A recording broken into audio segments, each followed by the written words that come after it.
11h, France Bleu La Rochelle à votre service. Chloé Bidet, Anne Delano. Il est 9h07, on espère que tout va bien pour vous en ce début de journée. Comme chaque jour, on est à votre service. Bonjour Anne. Bonjour Chloé, bonjour tout le monde. Et aujourd'hui, on va parler du rire. Pourquoi rire fait-il du bien? Est-ce qu'il faut rigoler tous les jours? Est-ce que vous avez mis en place aussi des stratagèmes pour être sûr de rire, faire des blagues à vos collègues, à votre entourage? Venez témoigner ce matin au 05 46 50 67 68. Oui, on en parle avec nos invités aujourd'hui, c'est Géraldine Marillet. Bonjour. Bonjour Anne. Merci d'être avec nous ce matin. Vous êtes la fondatrice d'Instant Zen, vous êtes sophrologue certifiée en préparation mentale. Bonjour Martine Néniel. Oui, bonjour. Merci d'être avec nous. Vous êtes rigologue, psychothérapeute. Vous avez aussi rédigé un ouvrage 50 exercices de rire. Est-ce que vous riez tous les jours ou pas, toutes les deux?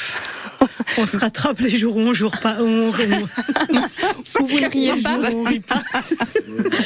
Oui, c'est devenu quand même une habitude. Alors que c'est vrai qu'il y a des jours où on est peut-être moins amené à sourire dès le matin, mais il y a quand même toujours une petite occasion à un certain moment de la journée. Alors, il y a des jours où on est moins en forme.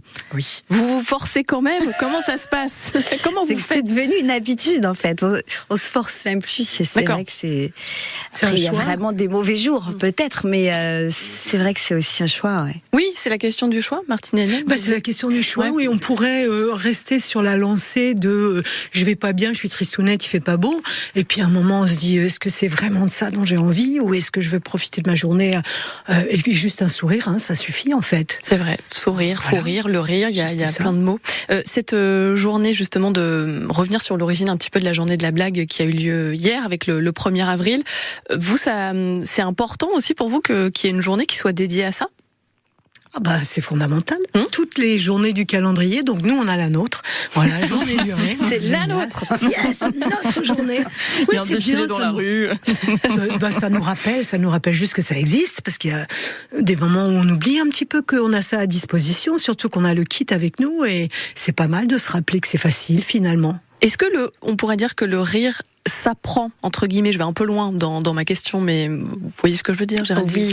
Oui, comme un entraînement qu'on peut avoir, c'est vrai, parce qu'il y a quand même une mobilisation musculaire, toujours ce diaphragme qui est ce muscle qui permet aussi à la respiration et au rire de se déployer. Donc c'est sûr que plus on l'entraîne, plus aussi on va avoir cette facilité. Et ça permet aussi d'activer, on pourrait le dire comme ça, le bon état d'esprit, la bonne humeur aussi. Ça agit, c'est cette sensation qu'on peut agir sur la météo intérieure. Oui, du décalage, voilà, en fait. C'est l'idée de se décaler d'un pas pour, là, par exemple, on est attifé Oui, de attendez, parce qu'on n'a pas tout lunettes, dit, voilà. Voilà, on est attifé de grandes lunettes et d'oreilles de lapin. C'est pas grand chose, mais en fait, ça crée juste un décalage. Et dans l'esprit, on va pas pouvoir, nous, se prendre au sérieux trop longtemps. Même si vos questions sont très sérieuses. C'est-à-dire qu'il y a un moment où, quand je regarde Géraldine vous répondre très sérieusement et que je vois ses oreilles de lapin, ça vous fait marrer. Mais oui, forcément. En tout cas, ça fait sourire. Oui. C'est-à-dire, voilà, donc c'est un petit peu ça. C'est ça, le comique, des fois, où le rire, c'est vrai que c'est comique de situation, c'est ces moments de décalage qu'on retrouve chez les clowns aussi, beaucoup. Et on va continuer à en parler ce matin sur France Bleu La Rochelle. On est à votre service autour du rire. France Bleu La Rochelle à votre service jusqu'à 10h. Oui, l'idée ce matin, c'est de détendre notre diaphragme, si j'ai bien compris. C'est ça. On essaie de le faire et vous êtes effectivement invité à témoigner. Bonjour Fabrice. Oui, bonjour. Merci de prendre la parole ce matin sur France Bleu La Rochelle. Alors, vous, en fait, vous êtes médecin dans la vie et vous avez une autre passion. Votre passion, c'est le rire, en fait, et d'avoir toujours envie de faire des blagues, de rigoler, c'est ça? On pourrait vous présenter comme ça? Voilà, en fait, on sait que l'humeur et le moral sont très importants pour l'état de santé. Il y a même des personnes qui en font leur profession, c'est le rire soignant, et ça a aussi des vertus thérapeutiques. Et vous, Fabrice, ça prend quelle forme dans votre quotidien? Est-ce que, par exemple, je sais pas, au départ, c'était vous forciez à rire, à sourire, à détendre aussi ce fameux diaphragme? Est-ce que vous pouvez nous expliquer un petit peu le parcours de tout ça? Est-ce que vous riez depuis que vous êtes tout petit? Oui, j'ai un caractère plutôt optimiste et donc je ris naturellement, je m'amuse naturellement, ce qui ne m'empêche pas bien sûr d'être sérieux dans mon travail, mais un petit peu de détente dans des situations qui pourraient être sinon dramatiques ne fait pas de mal. Qu'est-ce qui vous plaît en fait vous dans l'humour? en fait, ce qui est important, c'est de ne jamais rire aux dépens de quelqu'un, toujours dans le partage, voilà. Et on s'adapte un petit peu à son interlocuteur. Il est évident qu'on ne fera pas les mêmes traits d'humour, les mêmes blagues si on est en présence d'un enfant, d'une personne âgée. Voilà, il faut jamais choquer l'autre, jamais du tout être agressif vis-à-vis de personnes. Et je pense que les meilleures blagues, les meilleurs traits d'humour sont ceux qui sont faits tout à fait gentiment et en sympathie avec son interlocuteur. Géraldine, vous êtes d'accord justement avec ce que dit Fabrice ce matin, qui témoigne? Oui, complètement. C'est vrai, ce rire-là qui est là pour être avec. Et c'est sûr que c'est vraiment un lien, le rire. Et cet aspect du rire aussi qui est soignant, le rire qui effectivement aujourd'hui, on a de plus en plus d'articles sur les effets antidouleurs, les baisses d'analgésiants, etc. Donc c'est vrai que ça permet aussi d'être vraiment sur un soin. Oui. Et c'est vrai que vous précisiez aussi qu'il y a le rire médecin, ça fait un pont avec aussi votre activité finalement, oui. Fabrice. Géraldine, alors c'est quoi? C'est une association en fait? C'est une association, j'ai pu moi effectivement aussi en bénéficier. C'est une association qui permet à des clowns d'être en hôpital et d'aller auprès des enfants notamment, aller égayer en fait leur quotidien. Moi j'ai eu ma fille qui a été hospitalisée aussi et ça a été vraiment un moment difficile et de pouvoir les voir rentrer et puis instantanément il se prend une porte, il retombe, il se relève. Donc c'est ce comique comme ça de situation qui arrive et qui de la tristesse, voire même de la colère, nous amène en un quart de seconde à sourire, à rire, à même éclater de rire. Donc ça c'est vraiment un super souvenir et je leur fais un clin d'œil aujourd'hui parce que c'est vraiment des gens extraordinaires. Fabrice, est-ce que vous avez déjà fait des blagues là depuis ce matin? Il est 9h19. Non, j'attendais votre appel. C'est vrai. C'est le moment. La Rochelle, je peux préparer justement. C'est vrai. Bon si vous en avez une, c'est maintenant ou jamais, Fabrice. Je préfère vous le dire, mais sinon on peut aussi conclure et vous souhaiter une bonne journée. Voilà. Non, je vais vous raconter une petite blague. Oui, Fabrice. Voilà. On y va. Comme on est à La Rochelle, je vais vous raconter une histoire marseillaise. Voilà. C'est l'histoire de Marius et d'Olive qui sont pris dans une tempête terrible parce que en Méditerranée il y a aussi des tempêtes, pas seulement sur l'Atlantique. Et à un moment ils sont tellement désespérés qu'ils disent si on s'en sort, on montera jusqu'à Notre-Dame de la Garde, qui est l'endroit emblématique de Marseille, mais avec des pois chiches dans nos souliers pour remercier la Providence ou la Sainte Vierge.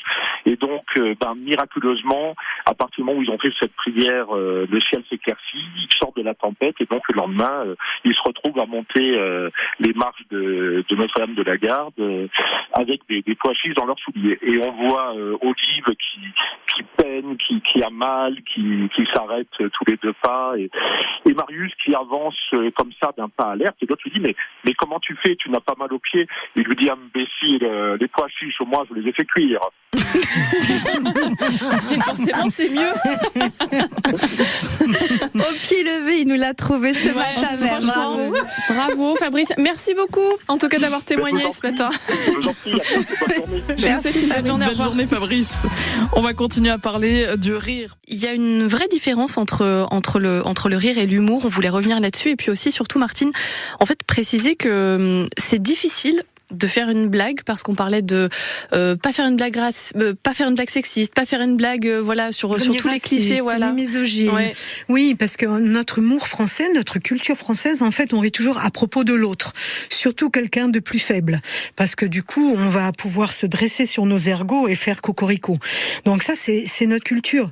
Et je me souviens d'un été où j'avais acheté un gros bouquin de blagues et en fait, elles étaient toutes sexistes, racistes, misogynes, ou alors pas drôles, comme celle-là. Regardez, un jeune patron d'une boîte informatique aperçoit sa nouvelle secrétaire et se présente à elle. « Bonjour, je m'appelle Louis. Et vous ?»« Moi, non. » Bon. Oui. Voilà. Effectivement. Oui, mais ça nous fait rire quand même. Regardez tellement, c'est le flop. Oui, c'est-à-dire de s'attendre à rire et puis se dire mais c'est quoi ce truc? Oui. Donc l'humour est très culturel. Il n'est pas fédérateur puisque celui-là on est 5. Ça va peut-être faire rire plus ou moins les uns et les autres. Par contre, si on est dans un humour plus corporel, plus organique, on risque de rire parce que les autres rient. C'est beaucoup plus simple en fait. Ça va pas être cognitif, ça va juste être une propagation du rire. Par exemple, là, je vous proposerais bien un petit exercice, aussi pour nos auditeurs là qui sont en train de travailler.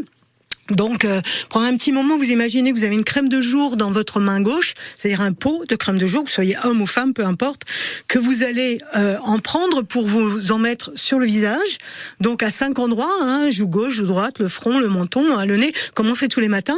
Donc, on y va ensemble et puis on va tartiner. Et la particularité de cette crème, c'est qu'elle est chatouilleuse. Donc on y va, on prend notre crème, on en met à gauche, à droite, allez-y, faites-le. Il faut absolument faire le geste parce que sinon ça marche pas. Et puis on tartine. Puis à chaque fois qu'on tartine, on rigole. Ça chatouille. C'est vrai. Bon, voilà, oui. C'est vrai. Pourquoi c'est con? Ça marche. Plus c'est con, plus c'est simple, plus c'est accessible. Et c'est ce qu'on voit aussi dans. Alors je sais pas s'il y a des ateliers qui sont organisés avec cet exercice de la crème qui chatouille, mais franchement c'est ce qui ressort en fait. Plus c'est con, plus ça marche. Pour reprendre vos termes. Oui, parce que c'est simple. Donc du coup on se prend pas la tête. Et puis voilà, on redevient un petit peu, on régresse un peu quoi. Hein, voilà, on se prend pas au sérieux. Il y a aussi, c'est ce qu'on expliquait tout à l'heure, la thérapie par l'humour, c'est quelque chose que vous mettez en place vous aussi, Géraldine, enfin que vous avez peut-être aussi déjà essayé. Alors c'est sûr, s'apercevoir que ce qui est fort aussi dans l'humour, c'est qu'on va tout de suite toucher aux émotions très très vite. Et quand on pleure de rire, il y a vraiment aussi cet effet de pleurer, de nettoyer aussi toute cette émotionnelle qui est restée stockée, complètement comprimée. On a finalement peu de lieu d'expression de l'émotion. Dans une journée, il y a vraiment peu d'espace. Et ça, ce moment de rire, c'est un moment de libération émotionnelle. Et c'est ça qui allège. Justement, parce que c'est le diaphragme qui est stimulé dans ces cas-là, que ça va aller physiologiquement travailler sur l'essentiel. Et vous avez des personnes qui vous inspirent, alors soit des humoristes ou pas forcément, même des gens de votre entourage, Martine et Géraldine? Alors oui, les enfants. Moi, mes filles, c'est certain que c'est mes premières inspiratrices. D'accord. Vraiment, elles ont. C'est ça, c'est revenir aussi à ce droit de pas se prendre trop au sérieux, à ce droit aussi d'être sincère, de pas avoir le peur cœur. du jugement. En fait, c'est ce que vous disiez, c'est-à-dire il y a se moquer des autres, et puis il y a rire pour le partage. Et c'est ce que font très très bien les enfants. En fait, ils rient. C'est cette innocence qui nous fait craquer. C'est parce que justement, c'est pas méchant, c'est pas contre l'autre. C'est ça qui est chouette. Et nous, on se bloque en tant qu'adultes. On se met trop de barrières. Qu'est-ce qui se passe Qu'est-ce que plus on avance? Mais c'est vrai que c'est aussi même l'art de bien vieillir, parce que c'est que quand on voit les chiffres, on dit un enfant rit 300 fois par jour. Oui, c'était énorme. À l'âge adulte, 20. Quinzaine, vingtaine. Apparemment, on aurait cette chance. Il y a un virage à prendre. Là, à un moment donné, quand on devient retraité, il y a un virage, il y a à droite ou gauche. Il faut choisir. Et apparemment, il y aurait possibilité de recrudescence du rire au moment de la retraite. Il y a un lâcher prise possible. Voilà. Possible. Ça ne veut pas dire qu'il est facile, mais. Mais c'est ça. Il y a quelque chose, comme on parlait du choix tout à l'heure aussi, cette idée de comment j'ai envie de vieillir. Et c'est vrai, quand on sait que le rire, ça stimule 400 muscles. Ça vient évidemment sur les zygomatiques, ça relève les traits du visage, ça efface les tristesses, ça efface les colères. Donc c'est vrai que c'est une cure de jouvence, le rire, en fait. Donc si on a envie de bien vieillir, on a peut-être aussi cette option, possibilité de se dire comment je peux mettre plus de rire dans mon quotidien. Et c'est vrai que les humoristes sont des gens aussi qui ont cette fonction-là dans la société, que de ramener, d'alléger. C'est surtout du lien social. Et du lien, où on en a tellement besoin, on a tout perdu. Rire ensemble, c'est extraordinaire. Quand on est avec des amis et qu'on rit, c'est des soirées inoubliables. Donc, voilà. Faut prendre le bon virage. Voilà. Rions ensemble et prenons ce virage ensemble ce matin sur France Bleu La Rochelle. Venez nous dire pourquoi rire vous fait du bien, ce qui vous fait rire aussi dans votre quotidien. Si vous regardez régulièrement des vidéos d'humoristes aussi, pourquoi pas, venez nous dire quel humoriste vous fait rire. Témoignez ce matin au 05 46 50 67 68. On est avec Martine Léniel, qui est rigologue et psychothérapeute, et Géraldine Marillier, qui a fondé Instant Zen et qui est sophrologue certifiée en préparation mentale.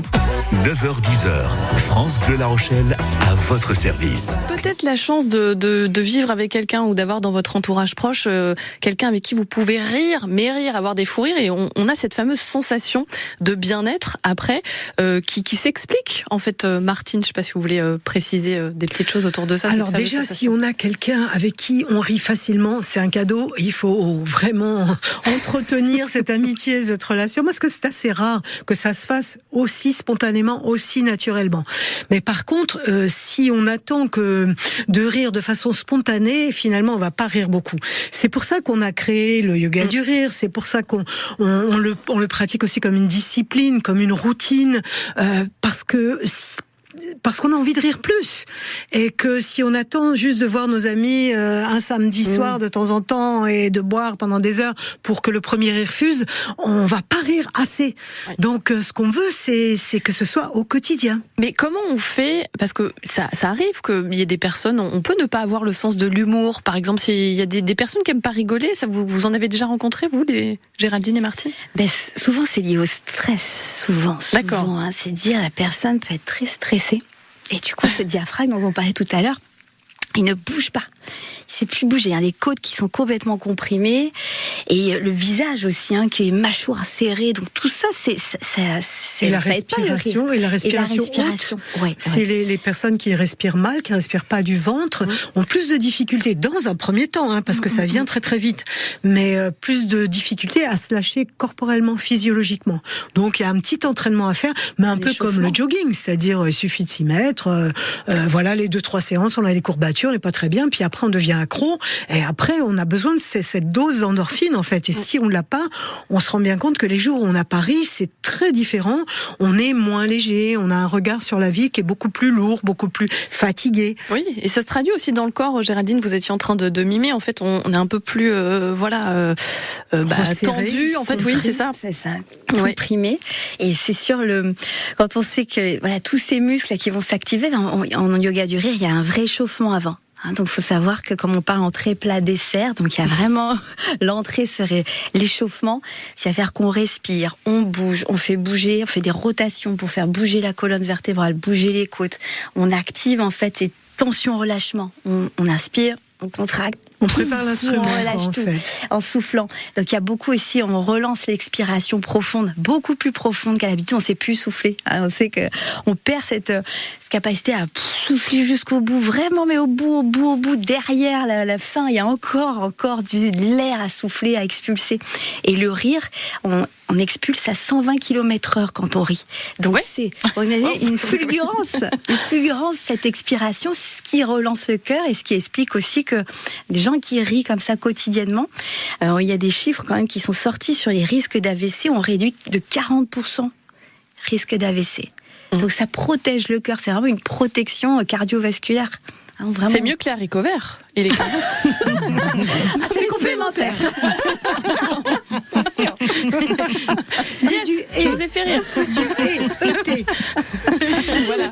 On va continuer à en parler dans un instant sur France Bleu La Rochelle. Le rire et le yoga du rire avec Géraldine Marillet, qui est sophrologue, certifiée en préparation mentale, Martine Léniel, rigologue et psychothérapeute. Et puis avec vous aussi, venez rire avec nous ce matin sur France Bleu La Rochelle et appelez-nous au 05 46 50 67 68. Dès 9h, France Bleu La Rochelle à votre service. Il est 9h42 et on continue à parler de rire. Pourquoi rire fait du bien? Eh bien, on apporte quelques éléments de réponse aussi et on espère que ça vous donne le sourire à la maison. Oui, et il y a Jérôme aussi qui est avec nous ce matin. Bonjour Jérôme. Bonjour. Salut Géraldine, Martine, Anne et Chloé, ça va? Bon, Jérôme, en fait, vous êtes avec nous parce que vous êtes lancé il y a pas très longtemps dans le stand-up. Pourquoi déjà vous avez eu envie de vous lancer? Ça a été quoi le déclic? Le déclic, ça a été qu'en fait, moi, j'aime beaucoup rire et je me trouvais drôle et je me suis dit et si j'allais confronter ma drôlerie en fait avec des gens. Et en fait, c'était un flop. Non, c'est pas vrai, ça a plutôt bien fonctionné pour moi et je suis content. Là, voilà, je fais des tournées internationales, notamment dans les petites FIFA de quartier. Je serai prochainement à La Rochelle, j'espère. Mais non, je me suis lancé parce que en fait, il faut dans ce monde où tout va très vite, etc. Parfois c'est assez déprimant en fait. Et le rire, comme le disait le président suisse, le rire c'est la santé. Ouais. Mais c'est quand même sortir de sa zone de confort que d'aller s'exposer devant des gens. Ah ouais, mais c'est important. C'est vrai que qu'est-ce qu'une zone de confort, j'ai envie de vous dire, Chloé. Oui, c'est vrai que c'est sortir de zone de confort, mais c'est important, je pense, pour essayer aussi de montrer, en fait, c'est aussi de me prouver à moi-même que j'étais capable de prendre la parole en public devant 40 personnes et d'essayer de créer un contexte marrant pendant 7 minutes. Et ouais, c'est vrai que c'est une sacrée sortie de zone de confort. Maintenant que j'y pense, mais il faut le faire de façon inconsciente, comme si on s'en rend pas compte. Et comment vous vous inspirez? Est-ce que vous regardez, beaucoup d'humoristes? Est-ce que vous vous inspirez des situations que vous pouvez voir aussi et dans votre travail? Comment vous faites? Alors c'est vrai que j'essaie de m'inspirer. En fait, je consomme beaucoup d'humour, mais après le danger de s'inspirer, de plagier, il est quand même la frontière elle est quand même assez mince. Donc j'essaie de surtout pas faire ça. Mais c'est surtout des situations qui m'arrivent dans la vie de tous les jours où j'observe vachement. En fait, je suis assez oisif, donc c'est vrai que j'aime bien aller me mettre en terrasse et regarder ce qui se passe, les interactions entre les humains ou leurs mimiques et tout, et essayer de décrypter ça, de comprendre, et puis après de le retranscrire de façon drôle. Mais là, franchement, j'ai tenu 3 minutes sur le fait d'être tombé à vélo. Donc je m'inspire aussi de ma vie à moi. Donc je suis tombé à vélo, je le raconte, et ça fait rire les gens visiblement. Donc là, votre ego, il en prend aussi un coup. Mais mes inspirations c'est plutôt l'observation et puis le fait d'essayer de raconter des choses de mon quotidien qui arriveraient en fait à tout le monde que j'ai pas. De l'autodérision en fait. Vous riez de vous-même. Jérôme, on se retrouvera bientôt à l'Olympia alors. C'est ça? Ah ouais, grave, vous serez invité. Géraldine, Martine, Chloé, Anne, vous avez déjà vos noms dans les loges là. Il arrive dans l'équation, c'est compliqué quoi. Il n'a pas ri une seule fois, c'est bon. Merci Jérôme d'avoir pris la parole ce matin sur France Bleu La Rochelle. Merci à Sylvie aussi de m'avoir accueilli au standard, trop sympa. On va continuer à parler de rire ce matin sur France Bleu La Rochelle. Rire, ça nous fait du bien, c'est communicatif. Alors pourquoi pas le mettre en place au quotidien? Qu'est-ce que vous faites chez vous pour ça? Venez nous le raconter ce matin au 05 46 50 67 68. On continue à en parler avec Géraldine Marié, sophrologue et certifiée en préparation mentale, et Martine Léniel, rigologue et psychothérapeute. Donc sur France Bleu, juste après Claudio Capéo. Vous aussi, racontez-nous votre histoire. France Bleu La Rochelle à votre service. Jusqu'à 10h. 05 46 50 67 68. Vous organisez aussi le rire en entreprise, c'est du sérieux, c'est ce que vous proposez. Oui, en collaboration avec les valises de Steph. Voilà, alors qu'est-ce que c'est? Alors l'idée, c'est que bien sûr, à travers le rire, on parlait de santé individuelle, mais il y a aussi cette dynamique du rire qui est une approche aussi d'amener de la santé dans le collectif, parce qu'on retravaille sur le lien social, on retravaille sur cette cohésion. On sait que c'est tellement important aussi pour être heureux au travail que d'avoir des relations saines. Et c'est aussi ce qu'on apporte dans les événements auprès des entreprises, qu'on a proposé donc à la fois sur des lieux éclectiques, insolites, des très beaux lieux, mais aussi donc sur terre, mais aussi en mer. Mais non. Sur des catamarans. Incroyable ça. Mais oui. On va profiter de la mer pour embarquer les gens pendant 4 heures. Et puis profiter bien sûr des éléments, du lâcher-prise que procure ce voyage.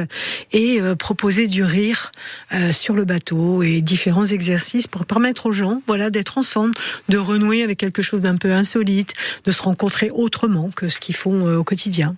C'est hyper intéressant, c'est chouette en tout cas tout ça. Il y a une dernière chose sur laquelle on voulait revenir, c'est une frontière qui est très très mince. On parlait du sarcasme, parfois il y a des personnes qui en font et on se rend pas toujours compte en fait de cette fameuse frontière. Qu'est-ce que vous auriez envie de dire, Géraldine? Ah oui, sur cet aspect, effectivement, parfois inconscient, d'avoir envie de susciter le rire chez les autres. Et de pas toujours faire attention à cet impact en fait du rire qui peut parfois être blessant, qui est pas toujours visible parce que la personne peut garder la face comme ça en apparence et après finalement ressortir blessée. Donc comment on peut observer cet impact du rire aussi, c'est certainement déjà de regarder tous ces petits signaux faibles. C'est le visage, un geste qui peut-être referme chez la personne qui est en face. Toutes ces informations auxquelles il faut faire attention aussi, parce que c'est vrai que le rire, il peut être vraiment aussi aux dépens, et c'est pas notre objectif que de le proposer, mais on a parfois appris ça, même familialement des fois. Le rire aussi, on a une façon de rire qui peut être aussi très héritée, très culturelle. Donc par moment aussi se questionner sur moi, comment je ris, et la façon dont je le fais, comment j'ai appris à rire avec mes parents. Ça peut être quand même une vraie piste aussi pour être dans un rire qui est vraiment bienfaisant.